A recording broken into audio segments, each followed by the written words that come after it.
Del total del agua en el planeta, poco menos del 2% está disponible para el consumo humano.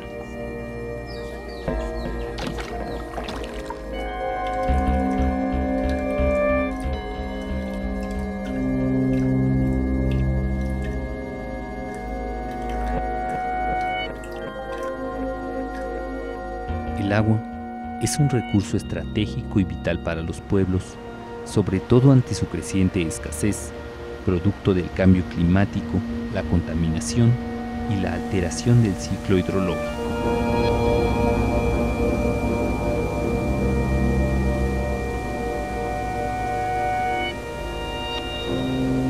Las presas juegan un papel fundamental para abastecer de agua las zonas agrícolas, industriales y urbanas, así como para la generación de electricidad. Para satisfacer los patrones de consumo modernos, se impulsan cada vez más proyectos de este tipo, pasando por alto los derechos básicos de las poblaciones. Según el informe de la Comisión Mundial de Represas de 2000, los impactos sociales y ambientales generados por estos megaproyectos han sido altamente costosos. En América Latina, existen ya alrededor de 1.500 grandes presas, de las cuales 537 están en México. El proyecto hidroeléctrico Presa La Parota, en el estado de Guerrero, al sur de México, se perfila como un caso más.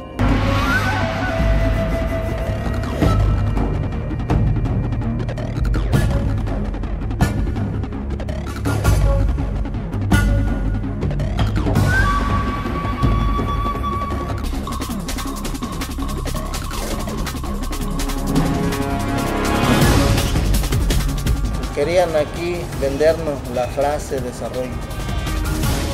Ellos aquí nos intentan imponer el proyecto de La Parota y allá están destruyendo las presas allá en Estados Unidos. No voy a permitir pues que mi casa me la quiten. Estoy dispuesta a morir. Nosotros queremos un desarrollo sustentable.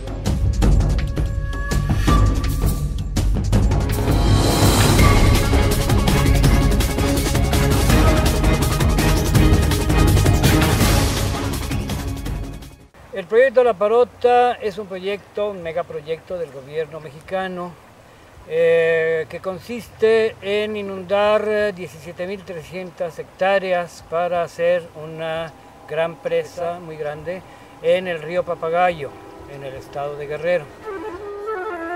La Comisión Federal de Electricidad propone una gran presa para dotar de agua y de energía a la ciudad de Acapulco.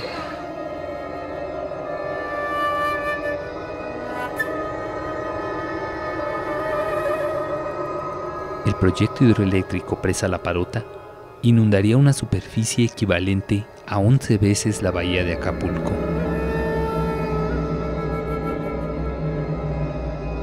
Poblaciones enteras, zonas de cultivo y enormes extensiones de selvas caducifolias se verían afectados.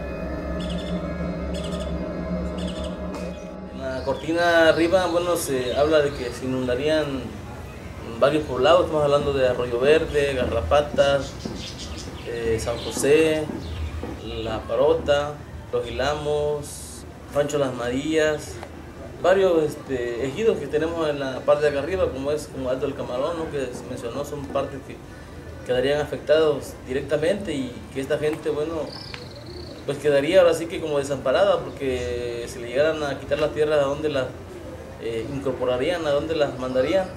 Bastantes de las comunidades que están en el SECOP no serían directamente afectadas con el hundimiento de sus tierras o con el despojo, sino viven en lo que sería la cortina abajo, río abajo, y están muy conscientes de que además esas partes que están río abajo van a ser afectadas y a veces hasta peor, que precisamente tienen que cerrar el río para llenar la presa, entonces todas las tierras de abajo se secarían.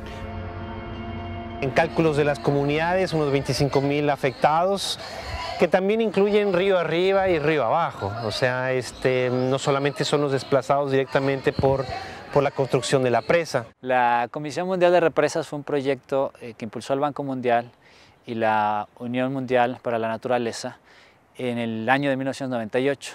La idea era hacer una evaluación de los proyectos de las grandes represas a nivel mundial para ver en realidad si eran proyectos benéficos y qué tipo de impactos tenían y en qué grado.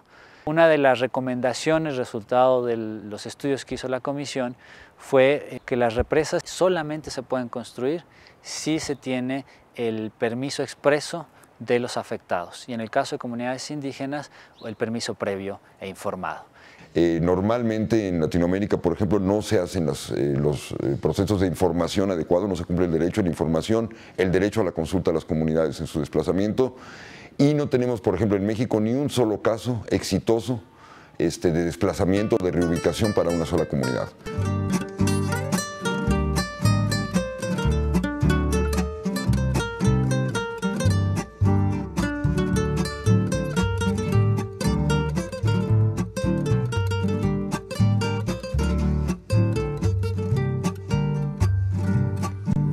Los caminos del sur.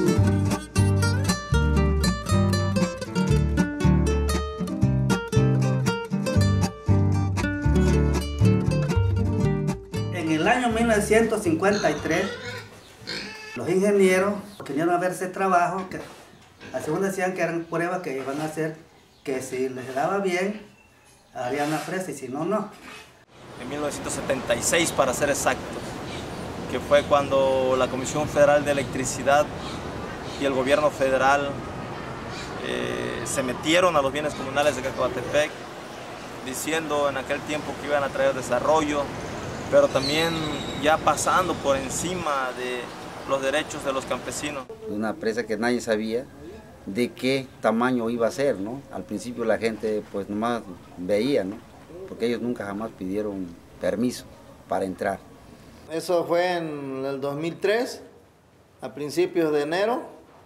Iniciaron tirando parcelas alambradas, pasando por encima de los comuneros, diciendo que traían el permiso de la CONAGUA, de la Semarnat, de la Profepa, de Protección Civil, del gobierno federal, la reforma agraria.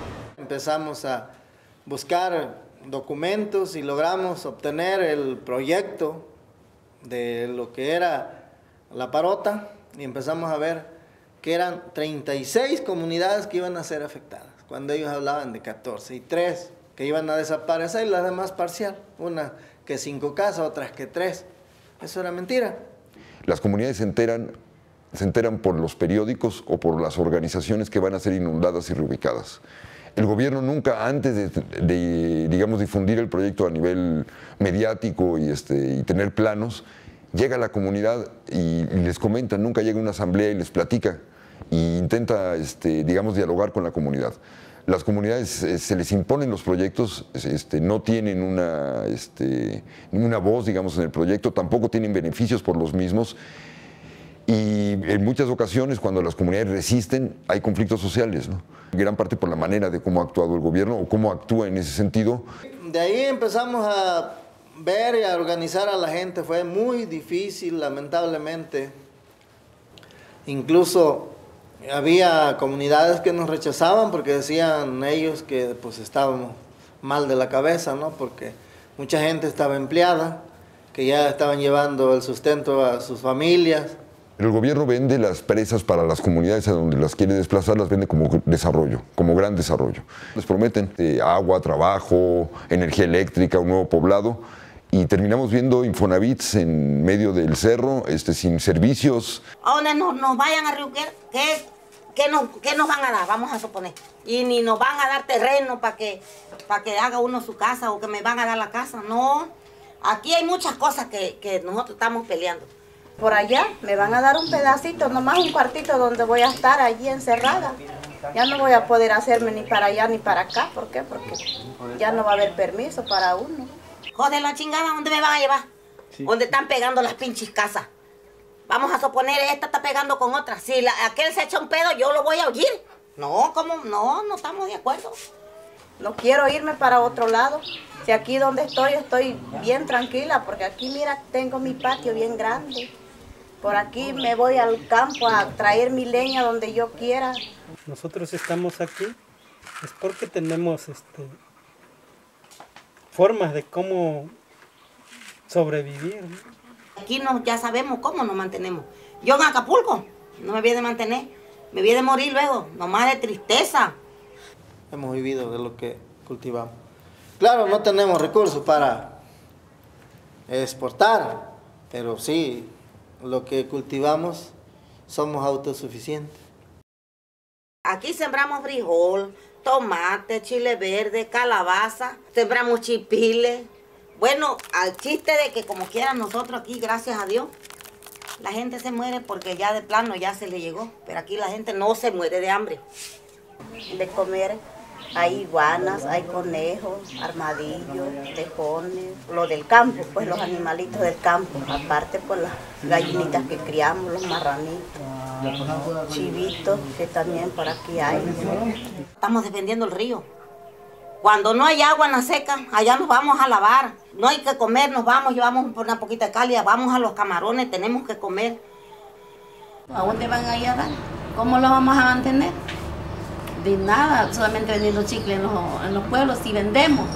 Y si no, en ciudad, ya ves cómo está. Tiene que trabajar allá del diario para que pueda se comprar las tortillas. A mí me da miedo irme para otro lado porque no conozco gente. No, por allá no voy a tener amistades como por aquí conozco gente, ya tengo amistades aquí con alguien, pero por allá a lo mejor me quieren, a lo mejor no me quieren. Y aquí la gente es pacífica, aquí aunque usted le vean dinero no lo matan. No, aquí no. Aquí usted se pone a tomar con sus amigos, ahí lo llevan, vámonos, siéntate, acuéstate en mi casa, no le roban el dinero. En otro lugar hay muchos asaltantes, aquí vivimos tranquilos. Estamos bien, aquí nacimos. ¿Cómo vamos a ir a otro lugar que ni conocemos? No sabemos ni cómo lo vamos a mantener.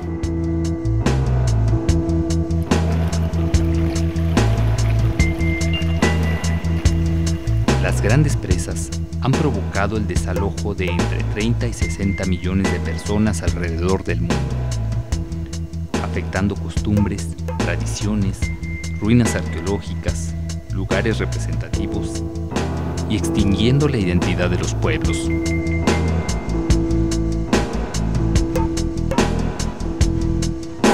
Estas comunidades muchas veces desaparecen, terminan siendo migrantes, aglutinadas a otra comunidad y toda la historia de un pueblo puede desaparecer ahí. Las implicaciones sociales que han tenido las presas en el mundo son terribles, ¿no? Son millones de personas desplazadas por presas, hoy en día lo vemos con la presa Tres Gargantas en China, millones de personas de una sola presa desplazadas, pero también ahora, por ejemplo, en las sequías que se dieron en Chiapas se descubrieron ciertos pueblos antiguos, patrimonio cultural de los mexicanos que están debajo de las presas.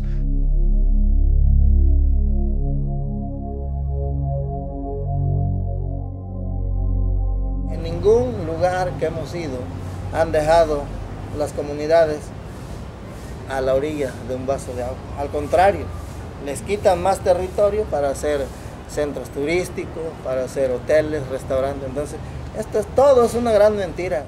Ellos quieren el dinero y nosotros no queremos el dinero. Estamos pobres, pero no queremos el dinero, queremos las tierras.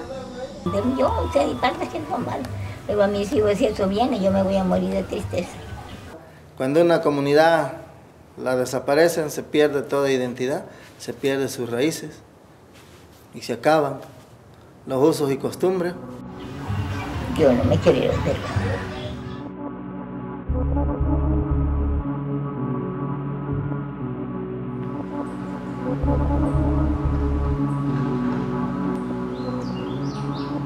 Las afectaciones al medio ambiente son mayores. La ruptura del ciclo hidrológico acarrea terribles consecuencias para las especies de plantas y animales de la zona.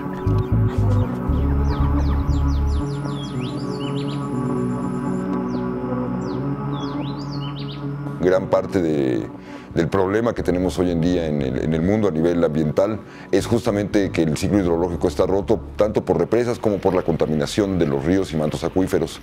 El 33% de los peces de agua dulce que se han extinguido han sido por las presas, la pérdida de humedales o de manglares. Ellos nunca hablaban de los impactos ambientales, ellos solamente hablaban de que te vamos a hacer una casa, o sea, pero jamás dijeron que se afectaría, como en esa zona tenemos árboles, plantas medicinales, como tenemos animales en peligro de extinción, eso jamás lo mencionaron porque a ellos no les convenía. Hay plantas, hay árboles que sí son pues medicinales y la gente los usa porque a veces pues no tienen para ir al doctor, ¿no? Ay, pues aquí hay muchos animales, venado, tejón, mapache, armadillo, zorra. Animales salvajes que están, según el gobierno, protegidos, como el jaguar, ¿no? El jaguar por aquí es una región donde sí existen esos jaguares. El jaguar, una especie animal en peligro de extinción y protegida en Guerrero, tiene gran importancia en la identidad del Estado. Su figura forma parte de su escudo oficial. La construcción de este megaproyecto afectaría el hábitat natural de esta y muchas otras especies. Cuando se inunda el vaso, se pierde una gran cantidad de biodiversidad, pero al mismo tiempo se cambia el microclima local y esto también afecta a las especies aledañas al embalse. Y el problema de ambos casos, tanto la pérdida de biodiversidad por la inundación como por el cambio de clima, es que muchas de estas especies pueden ser endémicas con costos únicos en términos ambientales y de conservación de la biodiversidad. En el estudio de impacto ambiental encontraron en la investigación una ranita que nunca pudieron dar con su especie. Entonces ellos la bautizaron como la rana papagayo, que es única en el mundo. Las presas ya se han dado cuenta a través de estudios científicos y académicos que no son sustentables a largo plazo, ni para generación eléctrica, ni tampoco para abasto de agua. Las implicaciones ambientales que tienen son irreversibles muchas veces. El represamiento de ríos, el desplazamiento de población, el empobrecimiento de mucha población. La entrada de enfermedades, ¿no?, que ahorita son controlables, ¿no?, que después de un momento traería, ¿no?, grandes consecuencias como la malaria, aquí lo conocemos como el dengue, la diarrea, que son impactos que sí afectarían, ¿no?, de manera directa al ser humano.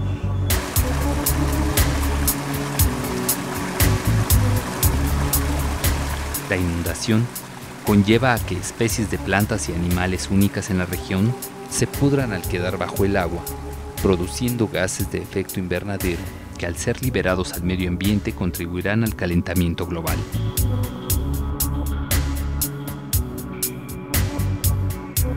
Me parece que poca reflexión se ha hecho en torno a la generación de gases de efecto invernadero que generan las presas.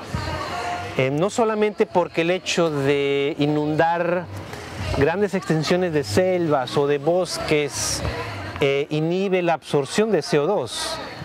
A eso le sumamos la generación de metano, que si bien es el 4 o 5%, el metano es 25 veces más fuerte que el CO2. O el óxido nitroso que sale también de las mismas turbinas o de las mismas presas.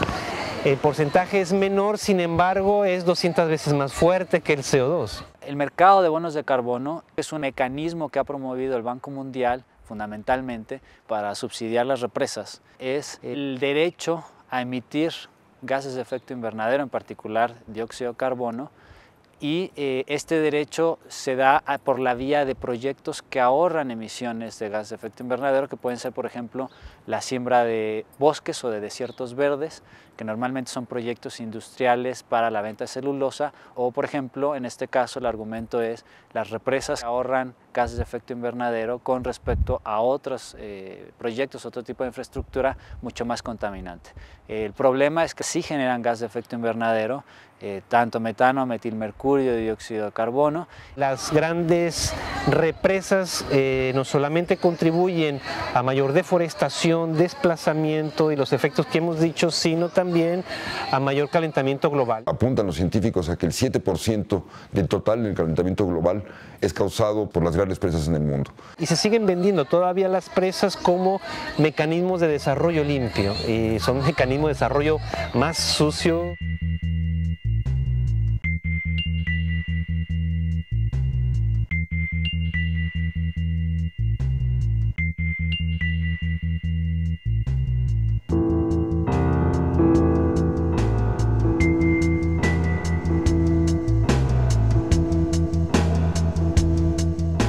La construcción de una presa es un negocio que involucra millones de dólares.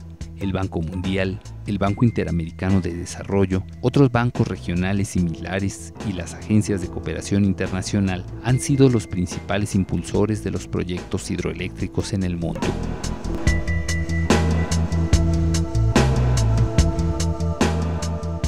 El proyecto hidroeléctrico Presa La Parota contempla la construcción de una cortina de 180 metros que, según datos de la Comisión Federal de Electricidad, generaría durante su construcción 5.000 empleos. Además, la presa La Parota tendría una capacidad de 900 megawatts, suficientes para abastecer al estado de Nayarit. La inversión necesaria prevista es de 10.856 millones de pesos. En promedio, el costo de las represas aumenta en un 57% que el planeado originalmente. Estamos hablando de un negocio que para el Banco Mundial, digamos desde sus orígenes hasta el cierre del siglo XX, se gastó alrededor de 75.000 millones de dólares en proyectos hidroeléctricos. Pero no nada más es el banco, es un negocio, por ejemplo, de bancos regionales similares como el Banco Interamericano de Desarrollo, que se gastó en el mismo periodo, más o menos de la década de los 60 al cierre del siglo pasado, 9.500 millones de dólares en alrededor de 125 proyectos hidroeléctricos. No es la Comisión Federal de Electricidad más que la operadora, porque son empresas transnacionales las que están atrás de esto, son los bancos transnacionales los que prestarían los 1.200 millones de dólares que costaría hacer el proyecto. En este esquema los únicos perdedores son las poblaciones despojadas de sus tierras y en general la población mexicana, que por un lado pierde un bien natural, un recurso natural importante, y por el otro lado se ve sometida al pago de todos estos préstamos internacionales a través del gasto del erario público para ese fin. Y sus engaños de ellos eran, no, pues que es que van a hacer una hidroeléctrica porque en México hay carencia de electricidad. No es cierto, en México hay de generación eléctrica de capacidad instalada un 48% de sobra, o sea, de reserva. Hay lugares sin luz en México, sí, pero no porque no haya capacidad instalada, porque el gobierno no tiene interés en llevarles a la montaña de Guerrero a los indios luz. Ni siquiera ya es necesario generar la energía que por medio de la hidroelectricidad el gobierno vende como opción de desarrollo. Una de las intenciones de tener tanta capacidad instalada eléctrica en el país, incluso sobrepasando la generación de electricidad que necesita la población, es precisamente tener disponibilidad de energía para poder exportarla, sea hacia Centroamérica o hacia Estados Unidos. Para esto es necesario, evidentemente, tener un sistema de transmisión eléctrica que conecte todas estas regiones. El CIEPAC es el Sistema de Integración Eléctrica para Centroamérica, se conecta con México y México a su vez con Estados Unidos, con la idea de que todas estas zonas de sobrecapacidad instalada de generación eléctrica puedan ser puntos de abastecimiento de esta interconexión eléctrica. La red mexicana es una red completa de integración de toda la energía que llega de las distintas presas, de las termoeléctricas, de las presas de ciclo combinado, de todas las presas están integradas ya en esa red. Pensando sobre todo en el caso de Centroamérica, abastecer de energía los corredores maquiladores en que mucho capital extranjero utiliza estas ventajas comparativas de la región.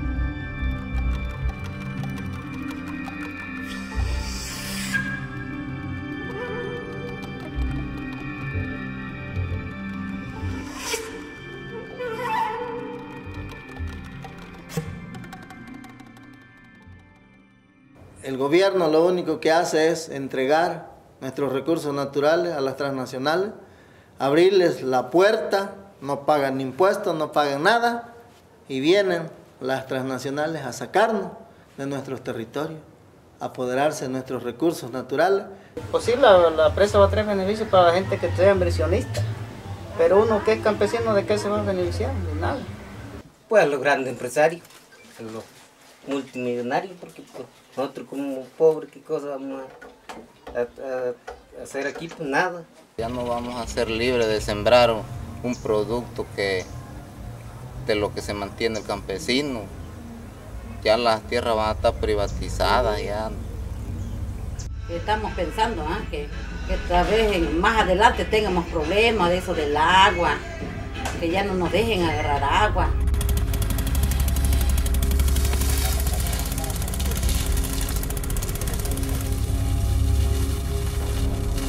El sureste mexicano le tienen una codicia porque es el único territorio que tiene más agua y quieren acabar con todo.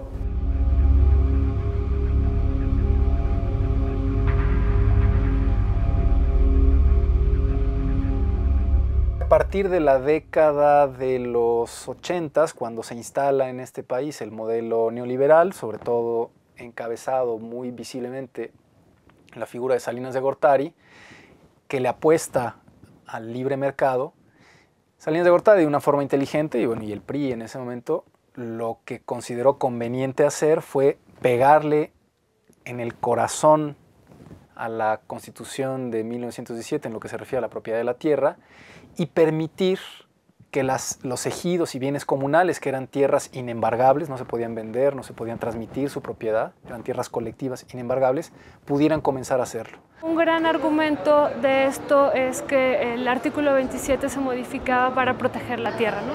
Sin embargo, lo que hemos visto a partir de hace algunos años es cómo esto ha sido un argumento falaz, y de los 30.000 ejidos y comunidades agrarias que existen en nuestro país, 27.000 han tenido actos de compra-venta de tierra. Esas tierras que antes no se podían ni rentar ni vender, los campesinos que han dejado de ser apoyados también por el gobierno y al no poder generar una economía ya de autosustento, pues lo que están haciendo es alquilar y vender sus tierras para el desarrollo de agroindustria, para el desarrollo de minas, para el desarrollo de proyectos de urbanización salvaje, para una cantidad increíble de proyectos que se están apropiando lentamente de lo que antes eran bienes comunales y bienes de los pueblos, ¿no? Con el riesgo de volver a generar una situación parecida a la del siglo XIX. Al campo no le han invertido. Ahora se están, según apenas pronunciando, que van a dar unas grandes obras. ¿Por qué hasta hoy? El gobierno, desde que se inicia este proyecto en 1976, le quita el subsidio al campo para que los campesinos abandonaran la tierra. Y así sería más fácil quitarle, apoderarse del territorio. El Banco Mundial fue también uno de los promotores de medidas para desmontar el campo mexicano. Particularmente se enfocó a la eliminación de subsidios a los insumos, tanto a semillas como a fertilizantes, la eliminación de los precios de garantía, por tanto el retiro del Estado de los mercados, la disminución del rol de las paraestatales en el apoyo al campo mexicano y en general la entrada de la gran agroindustria y el retiro del pequeño y mediano productor del país. Les quitaron todo subsidio a las comunidades, absolutamente todo el subsidio. No había subsidios para estos lugares, aunque sean tan fértiles los lugares cercanos al río. Era con el fin de que en su momento, como llegó ya en 2003, dijera el gobierno que son tierras improductivas, que aquí no se produce nada, que aquí no se da nada, que son tierras infértiles y que por lo tanto había que sacar a los campesinos de aquí. ¿Por qué? Pues porque no produce nada. ¿Por qué vamos a ser desalojados? Aquí nacimos y nosotros somos dueños de las tierras, nosotros somos campesinos, los campesinos trabajando sus tierras son dueños de sus tierras. Ya los comuneros, los campesinos despertaron.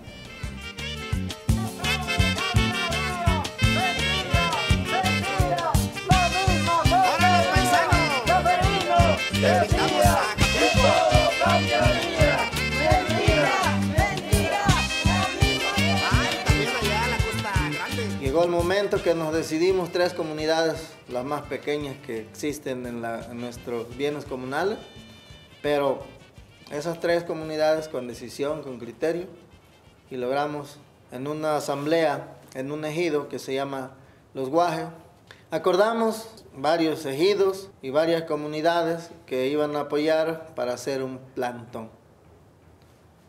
El día que se iba a llevar a cabo, un día antes, Comisión Federal de Electricidad invitó a esa gente a decirles, vayan a ver, no hay nada de lo que dicen aquellos de ahí abajo, ellos están locos, ellos lo que quieren es que esto no se desarrolle, porque esto les va a traer beneficio, les va a traer desarrollo. La comisión está aquí en plan serio porque está convencida de que el proyecto es bueno.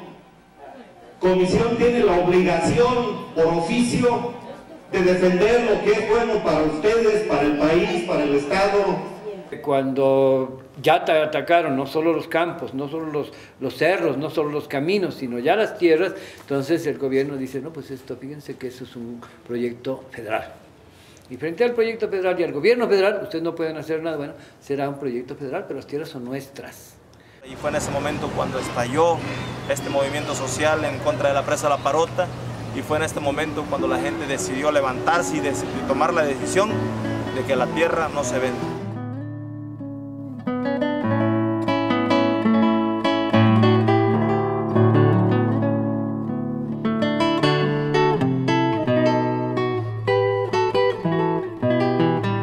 El gobierno siempre nos caracterizó por indios guarachudos, que por nuestra ignorancia nos oponíamos al desarrollo. Nosotros nos dimos a la tarea de buscar esa frase desarrollo y hasta ahorita no la hemos encontrado. Lo que hemos encontrado es despojo, es acabar con la identidad de comunidades donde ya ha habido proyectos hidroeléctricos.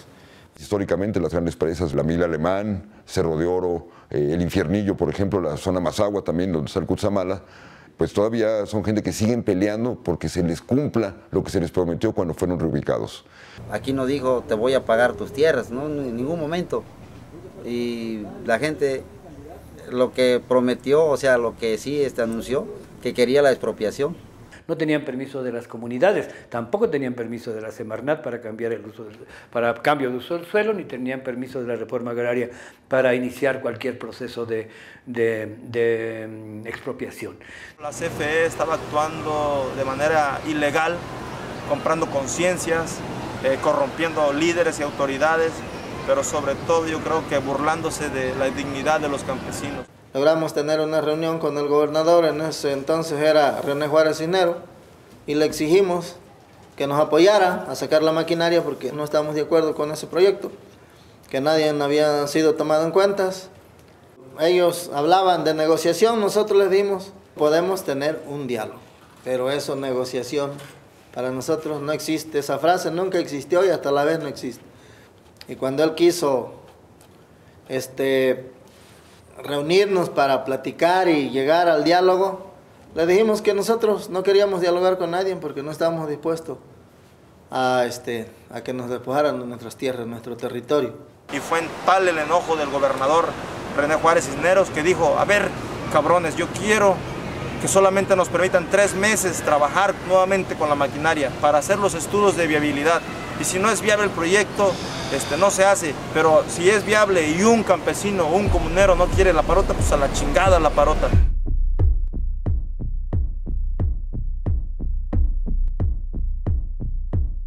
A cualquiera de nosotros, si nos dijeran que algún día nos van a correr de nuestra casa y nos van a inundar, pues probablemente nos levantaríamos a defendernos, ¿no? Es muy obvio, ¿no? En el 2004 el gobernador decidió usar la fuerza pública para hacer una asamblea y de manera amañada conseguir la expropiación de las tierras. En esa asamblea llevaron a 1.500 policías para detener el paso de los campesinos reales, de los comuneros.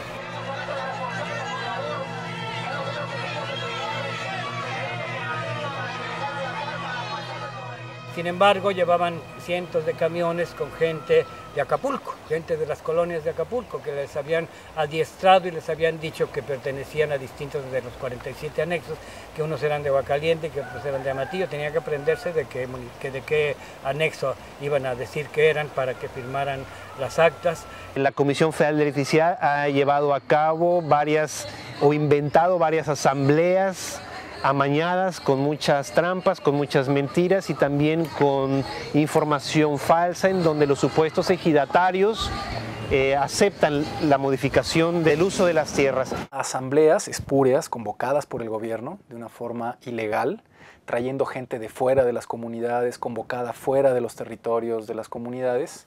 Como la de Cacahuatepec, en donde se falsificaron más de 2.500 firmas, entre ellos hombres y mujeres que habían muerto hace más de 10 años con referente a la fecha que se realizaron las asambleas, en donde se falsificaron firmas de gente que está viviendo en los Estados Unidos, que ni siquiera pertenece a los bienes comunales de Cacahuatepec, y estas asambleas fueron avaladas por la Procuraduría Agraria, fueron avaladas por el Tribunal Agrario, Después llevaron a cabo la asamblea en Dos Arroyos, en donde tuvieron que llevar la tierra colorada también a otro municipio para poder ejecutar. También en el pueblo de Los Guajes tuvieron que sacar la asamblea al kilómetro 21, otro poblado que no tiene nada que ver con la parota. Lo mismo hicieron en La Palma, donde no dejaron votar a los auténticos ejidatarios que estaban enlistados en un padrón ante el Registro Agrario Nacional. Realizan esas asambleas para fingir que las comunidades estaban en favor de la presa. Y luego llevaban a los canales de televisión, llevaban a unos campesinos que ni siquiera iban a ser afectados, levantaban la mano, decían, ¿verdad que están todos de acuerdo con la presa de la parota? Sí, Televisa, TV Azteca difundían esa información y parecía entonces, ante la opinión pública, que los comuneros estaban de acuerdo.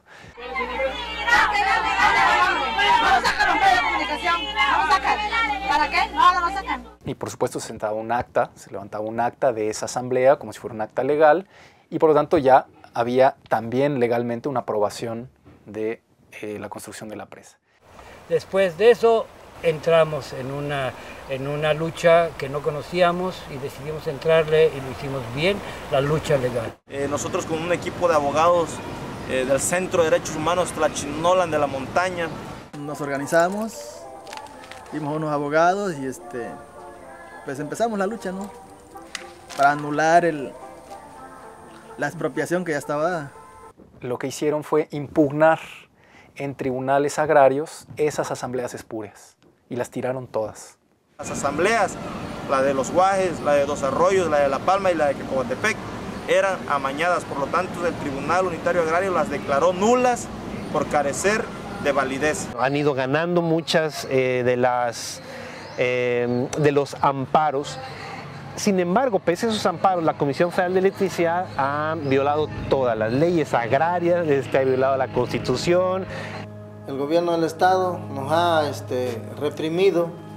El gobierno municipal, cuando fue presidente Alberto López Rosa, tuvimos 4 enfrentamientos, 2 en Dos Arroyos, el tercero fue en Campanario, 14 de agosto del 2005, y el cuarto fue el 23 de agosto del 2005 en San Marcos.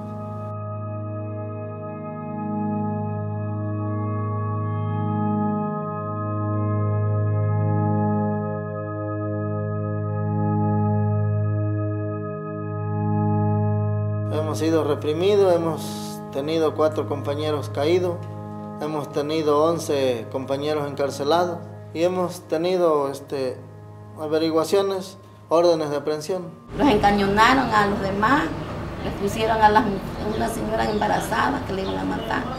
Fuimos golpeados en un poblado del Campanario, fuimos también maltratados y casi asesinados en este camino.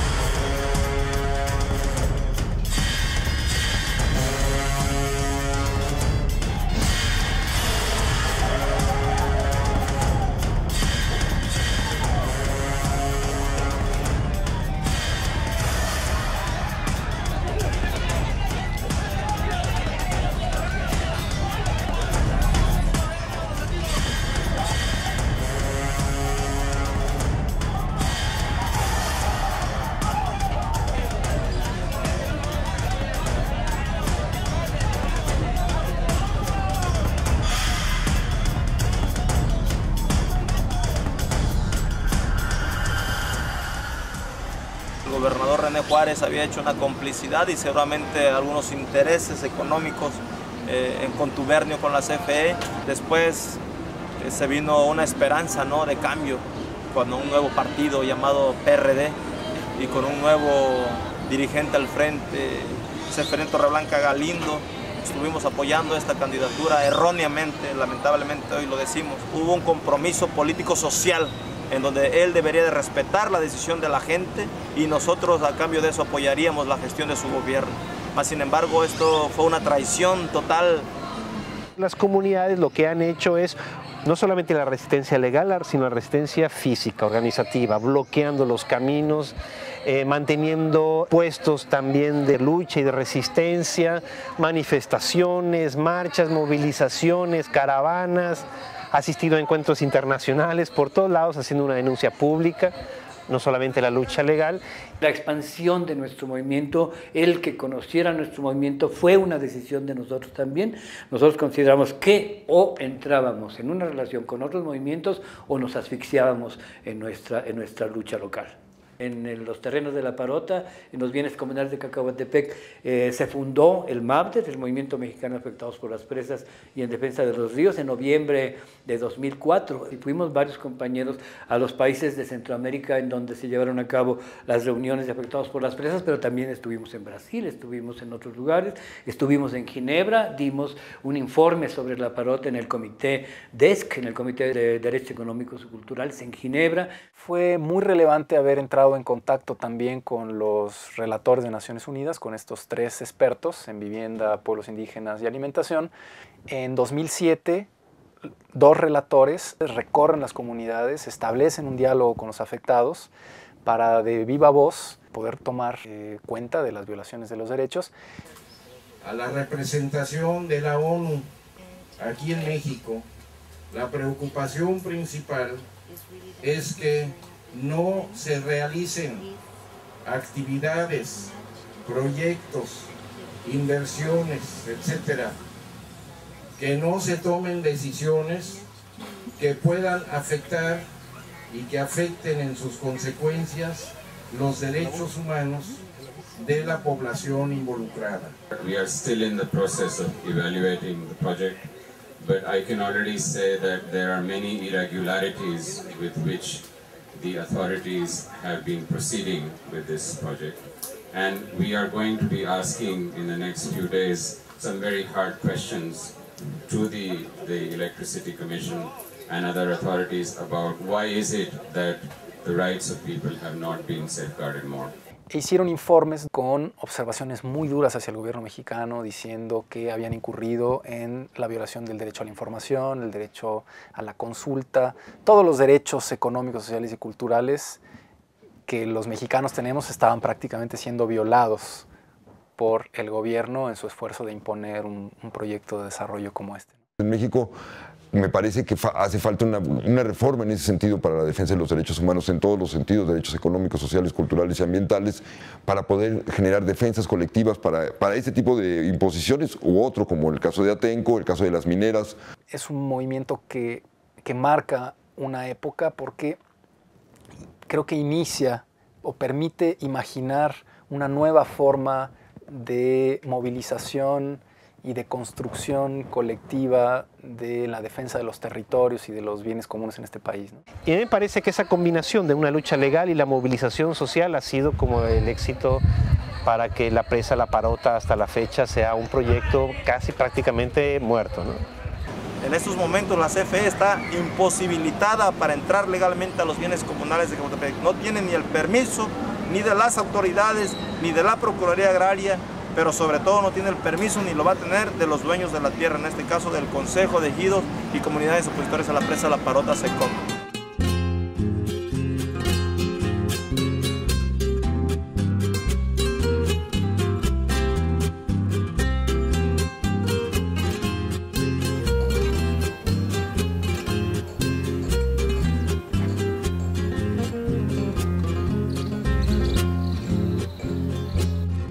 Amanecen los corrales, una ilusión campesina, desafía la colina, alegría en los manantiales. Estamos haciendo un proyecto alternativo. Un proyecto sustentable comunitario. Además, nosotros decimos que un desarrollo en estos niveles, y en cualquier otro, pero fundamentalmente en estos niveles de pueblos, de bienes comunales, de ejidos, son dentro de lo que significa su cultura, su forma de expresión, su forma de vivir, necesitan ser desarrollos comunitarios. Vamos a empujar, a impulsar para que nuestro campo florezca. Esa es la idea, esa es nuestra meta, aparte de unificar la lucha social. También tenemos otros proyectos alternativos para poder decirle al gobierno, queremos esto. Y después obligarlo, si desarrollamos el campo, que abra los mercados. porque no tiene caso que nomás produzcamos y se eche a perder la producción. Tenemos que obligar después a abrir mercado y que vean que los opositores no se oponen nomás porque sí. También tenemos propuestas, también tenemos alternativas. Tenemos que empezar a entender que las decisiones las toma la gente, que las decisiones las toman los pueblos, que no hay decisiones que, como se acostumbra, que son decisiones de arriba, decisiones de los gobiernos, que se imponen a los pueblos y los pueblos no dicen nada. En este caso, los pueblos dijeron, los pueblos dijimos. ¿Y cuál fue la decisión desde un principio? La presa de La Parota no se hace, la tierra no se vende.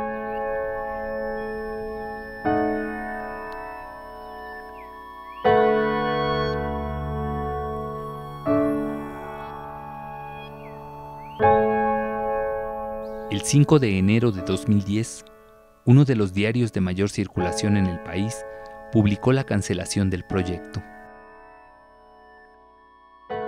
Sin embargo, la Secretaría de Energía advirtió que podría ser retomado entre 2018 y 2021.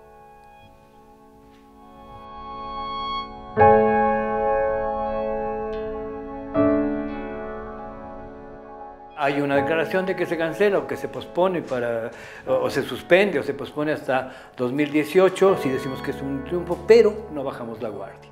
El gobierno jamás ha valorado en realidad lo que es la clase campesina, ¿no? Al gobierno le podría decir que no se meta en cosas de nosotros, que somos campesinos, porque nosotros son nuestras tierras aquí. Como digo, estoy dispuesta a morir, pero yo no voy a permitir pues que mi casa me la quiten. Cuando la guerra nace, de la revolución, pues, nosotros nos costó la casa, las tierras. No, yo no quiero presa.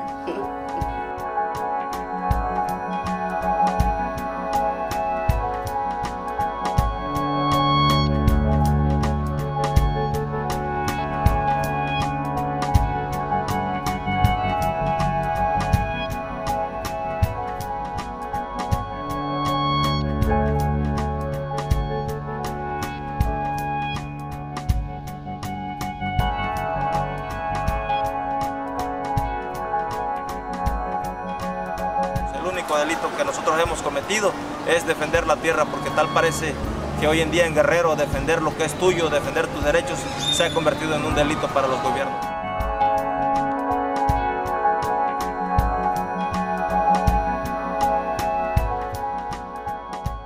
La lucha de La Parota no es solamente una lucha para la defensa de las tierras de esas comunidades. En realidad, La Parota lo que está defendiendo es un río y 17,000 hectáreas de selva caducifolia que son bienes comunes de los mexicanos,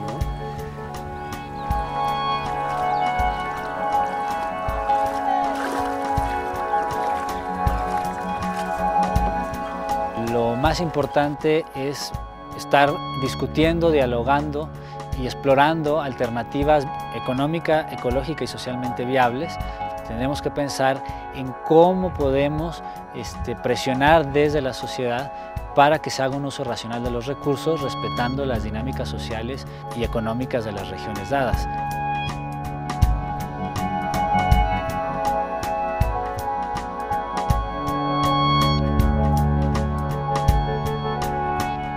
Tiene que haber una visión comunitaria, y esa visión comunitaria, comunal, como son los bienes comunales, comunal, esa visión es la que tiene que prevalecer, porque si no, ellos avanzan, y si no, ellos nos imponen, y si no, ellos destruyen.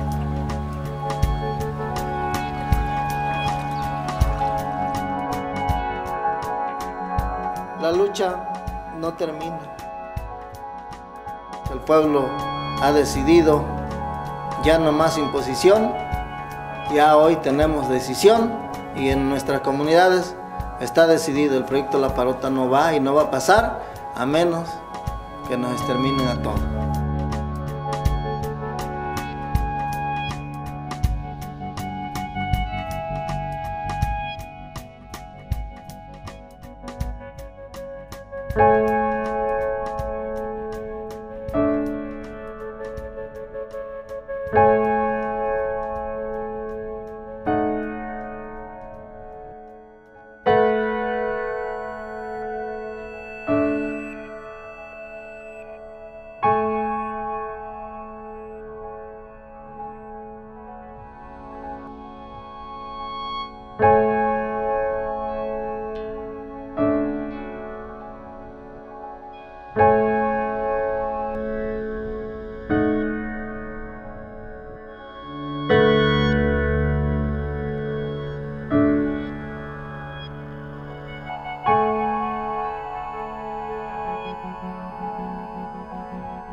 México.